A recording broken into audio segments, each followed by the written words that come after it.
Wah, gitu. Ditangiskannya, kenapa cincin itu kecil kali?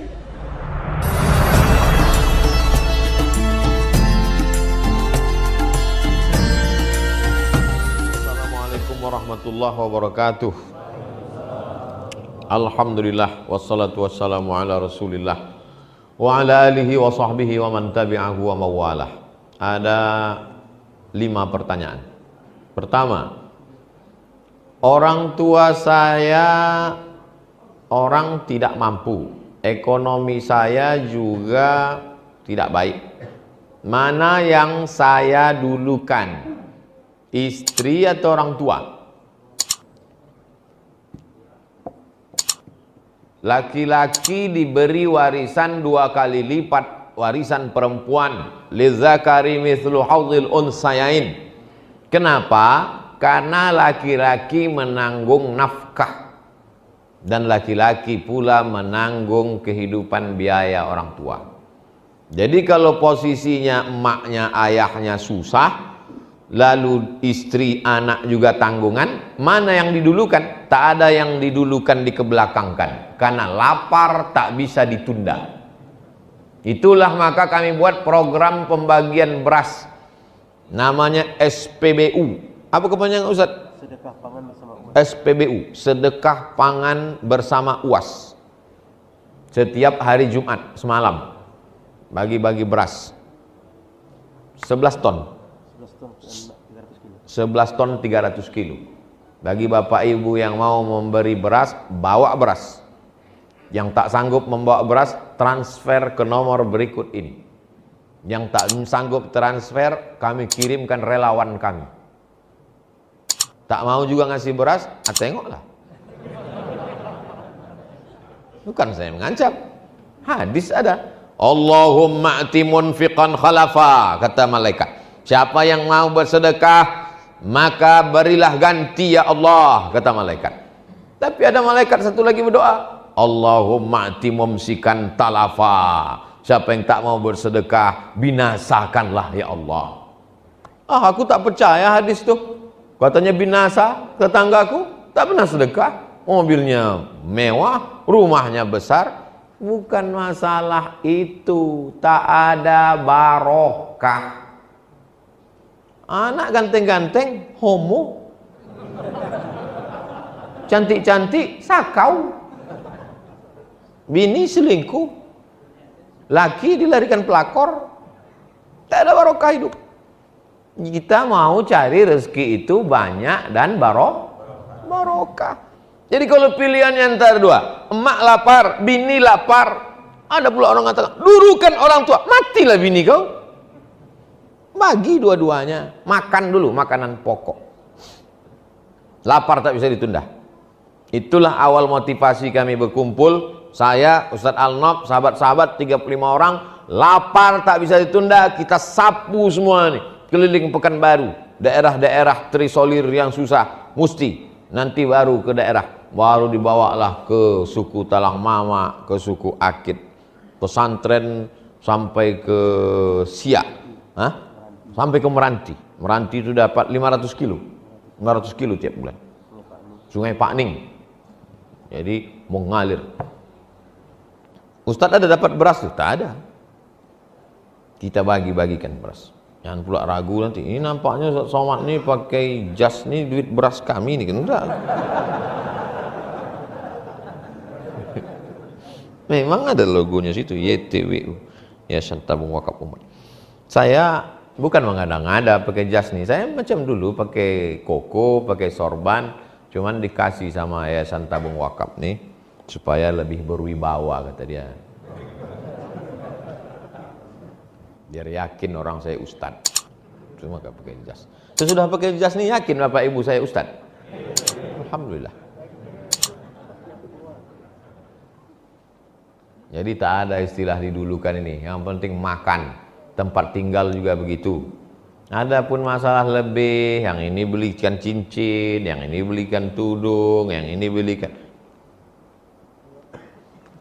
Mohon doa anak kami Fatih Muzaki. Fatih penakluk, Muzaki orang yang Dua arti muzaki ini. Pertama, membayar zakat, berarti dia kaya. Muzaki artinya suci, orang mensucikan diri. Zulfi, zulfi artinya perantara aku. Anakku inilah yang akan menjadi perantara aku, bisa memasukkan aku ke dalam surga karena dia anak soleh. Jadi kalau ngasih nama itu begitu, ada maknanya. Nama anak kau siapa? Valentino. Kenapa begitu kau kasih? Entah dulu waktu maknya hamil aku mau ngebut aja bawaannya. Fatih Muzaki Zulfi agar lolos ke pesantren tahfiz madani, kotanya hanya 6 orang, diperebutkan luar daerah. Nanti di akhir majelis kita berdoa anak-anak kita semua supaya berhasil sukses dunia akhirat.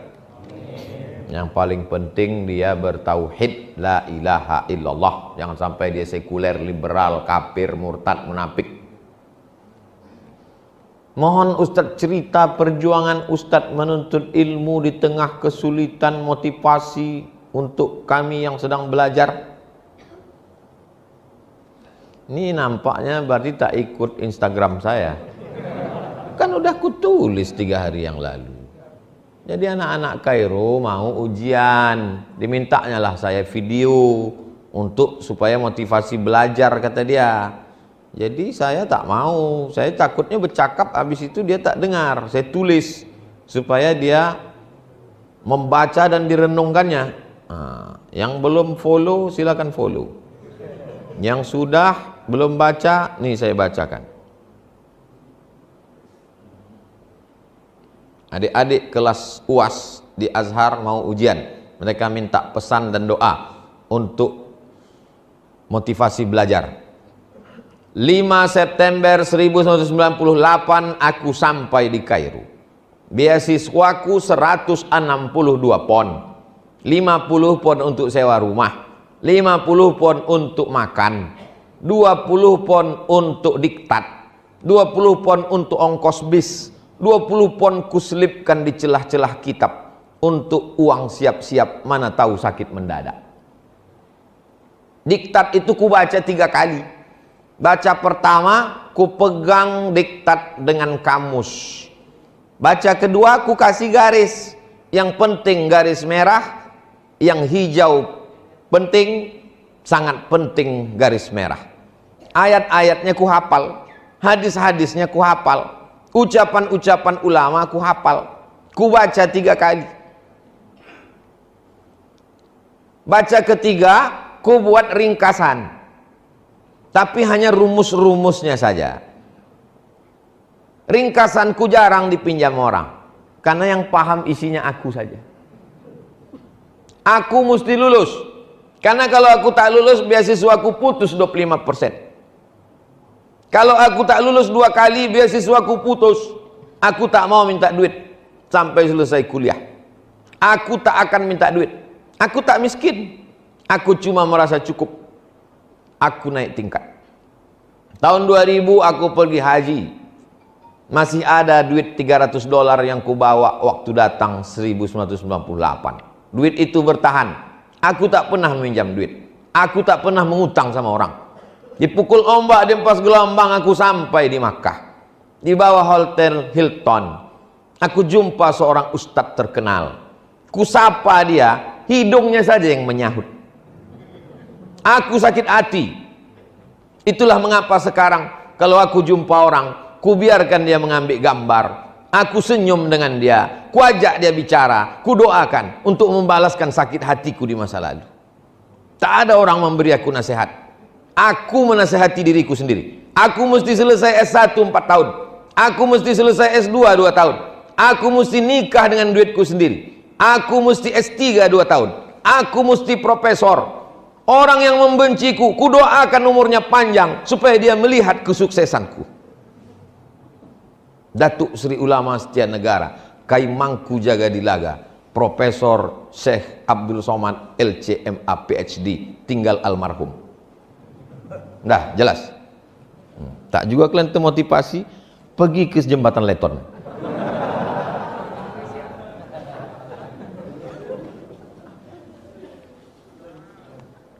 Semoga Ustadz sehat selalu, amin. Sebelumnya mohon doanya untuk kedua putra saya, semoga bisa menjadi penghafal Quran. Nanti di akhir majelis kita doakan semua anak kita jadi penghafal Quran, ya Allah. Ada yang mau saya tanya Ustadz, bagaimana kiat memotivasi anak agar bisa menjadi penghafal Quran? Anak-anak itu tak usah dimotivasi, dipaksa aja. Kau kutinggalkan di pesantren. Tak mau, Mak. Kalau tak mau, kutinggalkan kau di panti asuhan. Kita ini nggak hafal Quran kan karena tak dipaksa orang tua kita kan. Coba kalau dipaksanya kita dulu, hafal Quran kita ini sekarang. Jadi anak-anak itu paksa aja, nanti dia berterima kasih sama kita, sayang sama kita. Hafal Quran. Sayang bukan dikasihkan dia handphone mahal. Sayang bukan dikasih dia sepeda motor, knalpotnya dipotongnya, selewat dia di masjid, disumpah orang satu masjid. Sayang sama dia bukan dikasih dia mobil, kacanya hitam, dibawanya anak gadis seorang, dia playboy cap tupai. Sayang sama anak bukan dikasih dia kamar sendiri, TV-nya sebesar bioskop, main game online dia, tak tahu dia sembahyang, tak tahu dia tamu, tak tahu dia menegur orang, tak tahu dia adat istiadat, tak tahu dia kepada Allah. Itulah orang tua yang memajusikan anak. Sayang sama anak, masukkan dia pesantren. Selalu saya sampaikan, TK Quran, SD Quran, SMP Quran, SMA Quran. Masalah dia kuliah mau kemana, terserah. Anak saya, keponakan saya mesti belajar pesantren. Saya mengantarkannya ke Ihsan Boarding School. Kau mesti di sini nak, anak adik saya. Nanti sesudah kuliah terserah kaulah. Ibarat pokok kayu sudah siap dilepas ke hutan. Sekarang dalam polybag mesti ikut cakap aku. Kalau mau datang ke rumah aku, jangan pakai celana sempit, jangan pakai celana legging, jangan pakai celana setan. Mesti pakai jilbab panjang. Jadi kita mesti mendidik mereka agak strength sedikit. Saya cakap aja gitu, hati lembut. Karena lembut hati kita lah maka kita sayang sama dia. Kan mau menyelamatkan dia dari neraka jahanam itu. Adapun orang tua yang lemah lembut baik, papa mau jalan sama pacar, pergilah nak, pergilah. Itulah yang membuat dia jadi hantu. Emaknya kuntilanak. Nama saya tak boleh menyebut nama, menjaga kode etik jurnalistik. Saya berniat untuk menikah. Bagus. Tapi kendala di biaya adat. Apakah saya berdosa karena membantah untuk mengikuti acara adat karena ini permintaan calon mertua saya? Apa dimintanya? Dimintanya emas secuci tangan. Ini cuci tangan mesti penuh emas. Adalah jumpa saya ibu-ibu di Masjid Ar-Rahman. Ustadz, ya bu, anak saya mau nikah. Nikahkanlah kata saya. Saya mau dia memiliki kepribadian Pak Ustadz. Mobil pribadi, rumah pribadi. Jadi anak itu sekarang, ya saya biarkan aja pacaran dulu. Setiap malam Ahad, Sabtu malam Ahad dia boncengan, dia pergi, dia jalan-jalan, ibu menanggung dosanya. Dosa apa Pak Ustadz? Cuman makan bakso kok. La ilaha illallah. Mau kadang orang ini makan di daun daripada makan di pinggan. Ini bukan zaman Siti Nurbaya. Orang tinggal di rumah kayu dijolok pakai lidi dari bawah. Ini zaman hantu. Maka kalau kita biarkan anak kita ini, dia akan jadi gondoruo pacaran sama kuntilanak. Anaknya tuyul. Nikahkan. Iyakunu fuqara. Kalau jantan yang datang itu susah, kasih dia modal bantuan. Saya tulis di kertas. Aku Abdul Somad, ini ku kasih cincin sekian gram. Kalau nanti kau mau nikah nak, datang laki-laki itu kurang mampu, jadikanlah ini sebagai maharnya. Anak itu masih kecil lagi. Beda saya. Kalau nanti datang laki-laki itu kurang mampu, kasihlah cincin ini sebagai maharnya, supaya mudah kalian menjaga diri dari yang diharamkan Allah. Kalau laki-laki yang datang itu bertuah, rezekinya berlebih, simpanlah cincin ini sebagai kenang-kenangan dari aku. Jangan lupa kau bacakan aku Fatihah. Buatlah aku seperti yang kubuat kepada engkau, buat pula lah anak-anak kau seperti. Ceritakanlah yang kubuat ini kepada anak-anakmu nanti. Dah saya tulis. Saya mati ini siap. Saya beli cincin, kan banyak saya dapat batu di mana-mana ceramah, kasih orang batu. Saya ikatkan cincin berapa gram, saya tuliskan. Itu anak perempuan saya. Kalau datang meminang kau nanti laki-laki yang kurang beruntung, tapi dia soleh baik, jadikanlah ini sebagai mahar nikah. Jangan kau minta macam-macam. Tapi kalau dia mampu, cincin ini sebagai kenang-kenangan dari aku, kau doakan aku, kau kirim aku Al-Fatihah. Nah, yang ku buat ini, kau ceritakan pula lah ke anak-anakmu, supaya ingat mereka dengan aku. Ada, tapi belum saya kasih sekarang, nunggu saya mati. Jadi kalau saya mati, buka mereka, menangislah mereka menengok. Wah, gitu. Ditangiskannya, kenapa cincin itu kecil kali?